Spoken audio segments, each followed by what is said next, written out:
আলামিন ফেরেশতাদেরকে নিয়ে অহংকার করে, গর্ব করে বলে যে এই যে আরাফাতের লোকজনকে তোমরা দেখছো, লক্ষ লক্ষ হাজিরা, তারা কি চায়? ফেরেশতারা বলে যে আল্লাহ, তারা তোমার জান্নাত চায়, তোমার ক্ষমা চায়।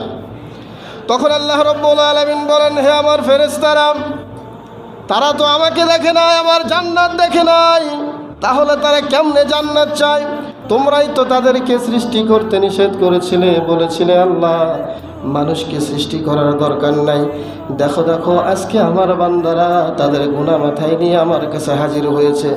সবাই বলছে লাব্বাইক আল্লাহুম্মা লাব্বাইক, লাব্বাইক লা শারীকা লাক লাব্বাইক। হাজির আল্লাহ, আমি তোমার কাছে হাজির হয়েছি আমার গুনাহ খাতা নিয়ে, আমার পাপ রাশি নিয়ে। ওহে ফেরেশতারা, তারা যেহেতু ক্ষমা চায়, তোমরা সাক্ষী রেখো। তোমাদেরকে সাক্ষী রেখে আমি বললাম আরাফার সকল হাজিদেরকে আজকে আমি ক্ষমা করে দিলাম।